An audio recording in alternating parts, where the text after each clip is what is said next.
for. Oh no!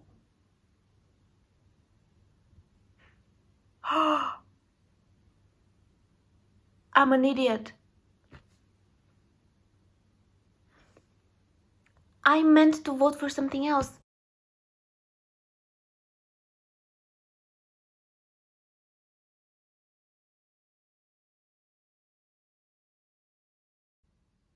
Hello, welcome back.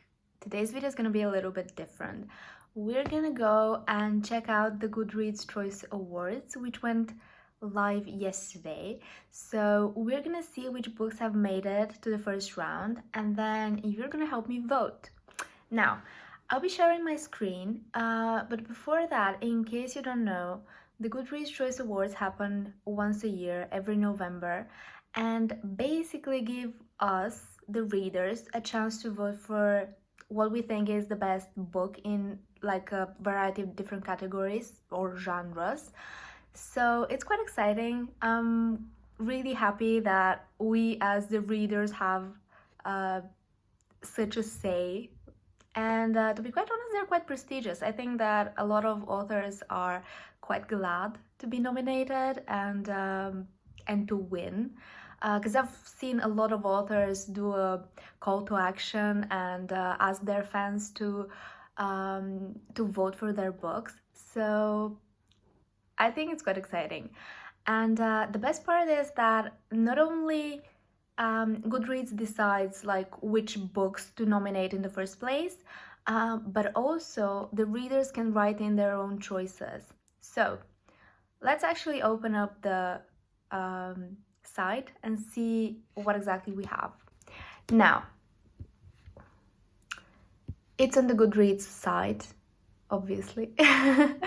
And what do we have? Now, it's the opening round now, and it will end in 11 days, approximately. And here we have all the categories that they've decided to include throughout the years, because this is like the 12th edition of the Goodreads Choice Awards. So at the beginning, the categories themselves looked quite differently.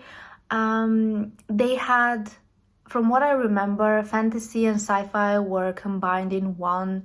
A lot of these genres were missing, so they've truly expanded over the years, and I think the categories are looking very well now. So I won't be voting in every category here, mostly because I don't read in every genre. So say fiction, which would be literary fiction, I think. I don't really read that much literary fiction. I don't read that much historical fiction or sci-fi or horror or humor.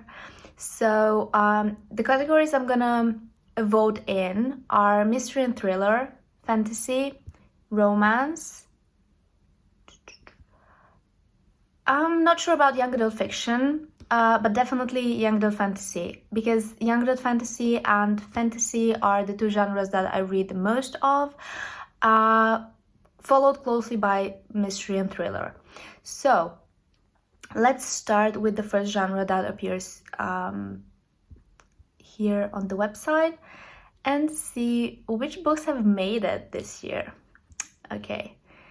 Okay, so we have the newest Ruth Ware book. It's coming out it already came out in the US, but in the UK it's coming out next month. So I haven't read it yet. I have it on pre-order, but I haven't read it. I'm super excited about it, even though it has like very polarizing reviews. It's definitely not the best reviewed Ruth Ware book, but I've enjoyed everything that she's written, so I'm super excited about it. The Sundown Motel was quite interesting. I gave it only 3 stars because it had a supernatural element, and while I adore fantasy, when it comes to thrillers or mysteries, I prefer there not to be any supernatural elements, because I just think it makes it that more interesting to have like only the real world like laws and physics to apply. So what else do we have? I adore Tana French, but I haven't read The Searcher yet. It came out just recently, I think, and I haven't had a chance to read it yet, but I've adored everything else she's written. I kind of DNF'd the guest list. I wasn't very much into it, so I definitely won't be voting for it. I think I gave up like 20% into the book, which is very rare for me. I normally don't DNF books. I just couldn't connect with it for some reason. It seemed a little bit like And Then There Were None, in the sense that they were like, a lot of people were on an island, I think, and they were stranded. So I don't know, I didn't like it that much. Home Before Dark. So Riley Sager, just like Ruth Ware, is one of my favorite mystery thriller authors. I absolutely adore him, and I read Home Before Dark and it was phenomenal. It was absolutely amazing. The Devil in the Dark Water, I adored Stuart Turton's first book, The 7.5 Deaths of Evelyn Hardcastle. So I already have The Devil and the Dark Water, and I'm planning on reading it very, very soon, but I haven't read it yet because it just came out. I feel like a lot of these books that are on the list just came out, so I don't know how many people will have had the chance to have read them yet. I don't know. That's a bit And the final book that I see here is You're Not Alone. I read this one at the beginning of the year and absolutely hated it.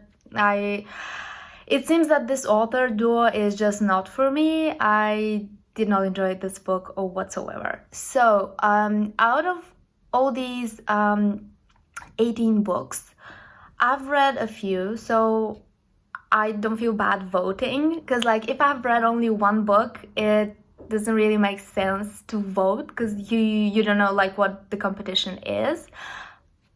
No judgment. If you've only read one book and you want to vote, that's totally fine. I don't feel comfortable doing that myself.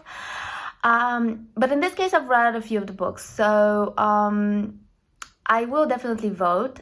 And in case you have read something in that genre and you really loved it and you think it's not here, which, let's be honest, it happens quite often, you can write in your own vote here, and that way, like, you can, if you and enough people vote for that book, it can go up to round 2, which happens all the time. Like, write-ins really change like the look of the second round.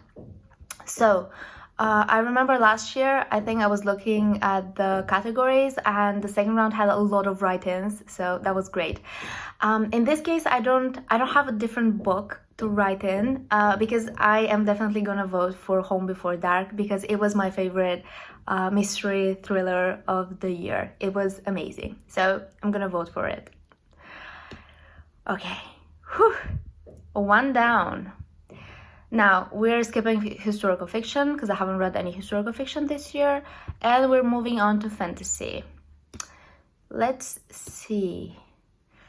So we have The House in the Cerulean Sea. I see this book everywhere. Everyone's loving it. I haven't read it yet, but I plan on reading it at some point. Black Sun, the new Jim Butcher book, The Invisible Life of Addie LaRue. I'm still waiting for my copy, so I haven't read it. Susanna Clarke. This is Susanna Clarke's second book after Jonathan Strange and Mr. Norrell, or Norrell, however you pronounce it. And this seems super whimsical. It seems like a very, very whimsical book.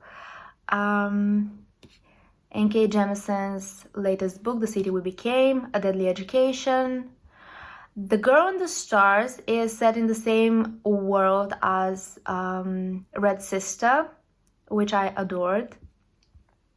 And here's the funny thing, like, Rhythm of War is coming out on November the 17th. It's not out yet. And it's here. And I know why it's here because I'm sure that like 100,000 people have added it to their TBR shelves. But still, it's funny how a book that's not even out yet is on this list. And finally, we have the final book in the Poppy Wars series, which is great. And we have Crescent City.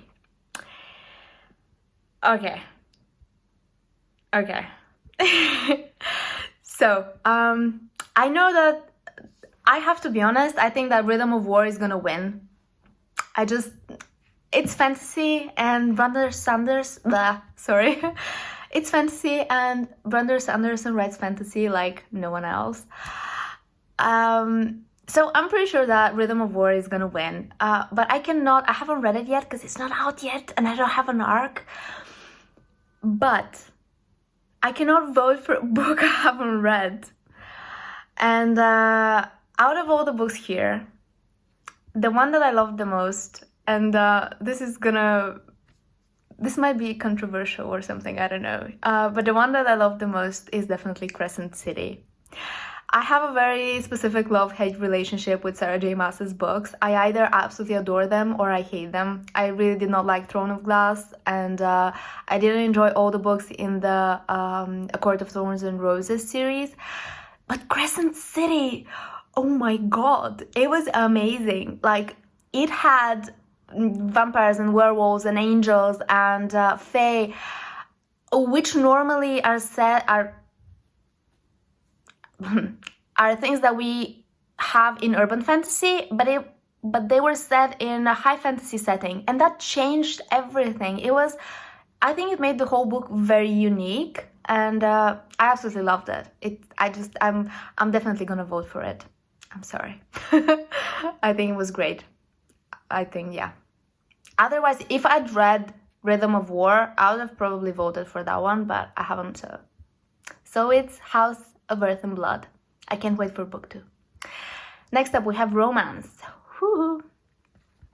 Let's see. The thing is, I want to read more romance, but I don't really know where to start, and I don't know. I'm a bit confused. I prefer historical romance, so I'm experimenting with some authors, and we're gonna see what happens.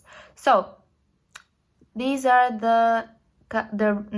sorry, I don't know what's happening to me. It's late and I'm tired. So the books that we have here. Take a Hint, Danny Brown. The Switch. In a Holidays, which I think came out recently. Beach Read. The Boyfriend Material. A Colleen Hoover book, because we always have a Colleen Hoover book. From Blood and Ash. You Had Me at Hola. One to Watch. Okay, so I haven't read that many of the books here, but I have a problem now. Because in my opinion, From Blood and Ash is fantasy. It's not really romance, and this is not meant in any way to slight the romance genre. That's not what I'm doing at all. I just mean that, in my opinion, the genre should be dependent on the main plot line. That is to say, if the main plot line in a book is the romantic relationship of 2 or 3 or whatever characters, then that book could be classified as a romance. From Blood and Ash, we had a very strong, the plot was a fantasy. The main plot line was the fantasy plot line, and the romantic subplot was exactly that, a subplot. It wasn't the main point of the whole book. So I don't know what From Blood and Ash is doing here, which presents a problem, because out of all these books, Beach Read is definitely my favorite. From all the romance books here and all the romance books that I've read this year, Beach Read was without a doubt my favorite book. It was amazing. It was just absolutely adorable. The problem is that From Blood and Ash is one of my favorite books of the year, full stop. Not one of my favorite romances, just one of my favorite books. And that presents a problem, because if I have to be honest and vote for the best romance, I have to vote for Beach Read. But since From Blood and Ash is in this category, then I have to vote for it because I don't see it anywhere else. And in the fantasy category, I don't think it's got any chance of like even a ranking there with such heavyweights like Brandon Sanderson and Sarah J. Maas and Mark Lawrence and Jim Butcher, etc. So I don't know. I'm torn. I love Beach Read, but I love From Blood and Ash more. Oh, I accidentally clicked on it. So I love From Blood and Ash more, so I'm gonna vote for it, even though I don't think it should be in this category. The next category that I wanna check out is debut novel. Let's see if I've read any of the debut novels here. Oh, this is on my list. I think I have the audiobook. I wanted to read this one because I'm a sucker for anything Jane Austen related.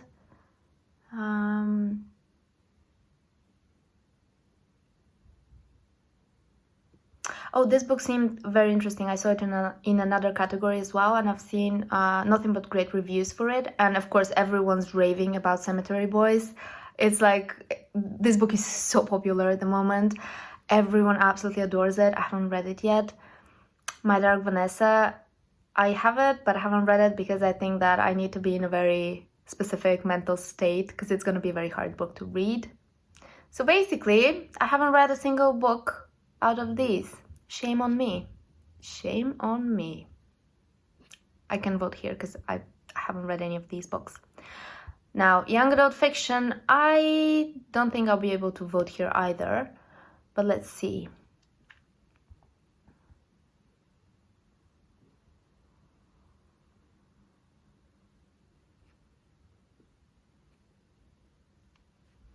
Okay. So I see. I don't know. I've only read 2 of these books. I've only read One of Us Is Next and The Hand on the Wall. So I don't think it's really fair for me to vote. And I didn't love either of these that much. Like, I gave them both 4 stars. They were entertaining. But I think that here we have a lot more, a lot of other books which kind of might be sending a more important message. I don't know. So I don't think I'll be voting in this category. And let's go to my favorite category. Young adult fantasy and science fiction. Let's see. Okay, cool. Cinderella is Dead, Girl, Serpent, Thorn, These Violent Delights, Cemetery Boys, Kingdom of Bag, The Queen of Nothing, Legendborn, Children of Virtue and Vengeance, All the Stars and Teeth, Fable, the new Suzanne Collins book, A Song of Wraiths and Ruin, Midnight Sun, Chain of Gold, and Starsight. Now, okay, I know which book I'll be voting for, but I still haven't received my copy of These Violent Delights. I'm super excited about it. It's basically Romeo and Juliet set in 1920s Shanghai, which sounds absolutely amazing. We have Cemetery Boys as well. I'm planning on reading it at some point. I did not like The Queen of Nothing. Here's a controversial opinion. I really did not enjoy it. I think it wasn't well written. It definitely wasn't on par with the first and the second book. I'm super excited about Legendborn. It's I have it on audio, and it's probably gonna be the next, after like the 3 books that I have on audio that I'm planning on reading immediately. Legendborn is the 4th one. All the Stars and Teeth, I started reading it twice, and I never managed to read past page 50. I just got bored both times so much.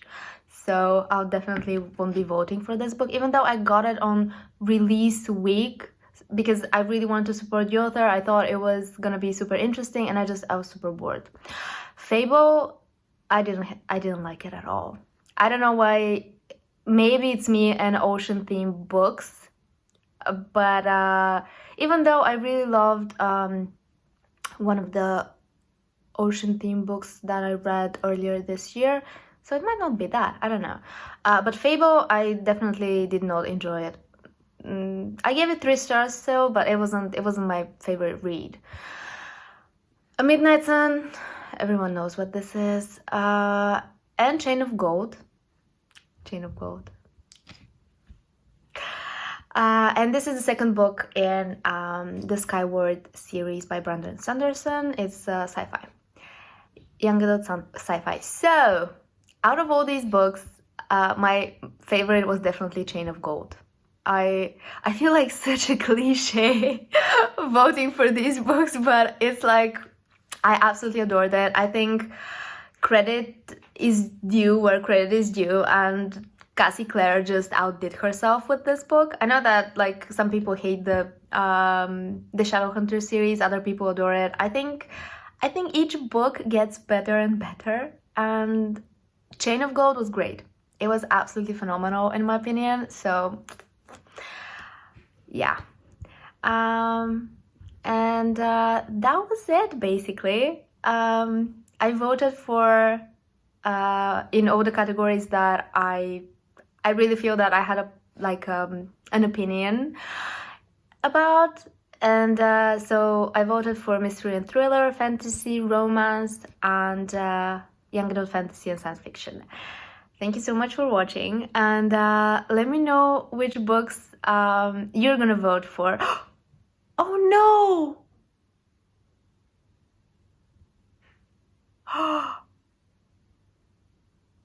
I'm an idiot. I meant to vote for something else. I completely forgot. Oh my god, at the beginning of the video, I was talking about write-ins, and I really wanted to write in a young adult fantasy book that I absolutely adored. I mean, I adored Chain of Gold, but I wanted to vote for Incendiary by Zoraida Cordova. Oh my god. I completely forgot about the write-ins.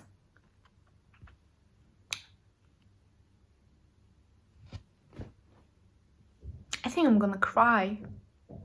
I'm an idiot. Oh wait, clear vote.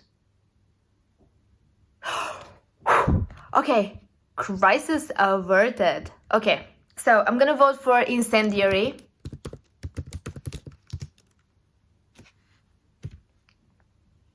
By Zoraida Cordova. Okay. Okay, so apparently if you vote for something, you can change your vote by clicking here, clear vote. I didn't know that. Okay. Cool. Okay. That's not meant to say that I didn't love Chain of Gold. I absolutely adored Chain of Gold, but I loved Incendiary more. It was a great book. It's Hispanic-inspired fantasy, and it was unique. The main character was unique. It was absolutely amazing. I adored every second of it. I cannot wait for book 2. Highly recommend. Okay, crisis averted. Okay, so thank you so much for watching, and yeah, let me know which books, if you want, of course, to share which books you're gonna vote for, or which were your favorite books of the year. And I'll see you next time. Bye!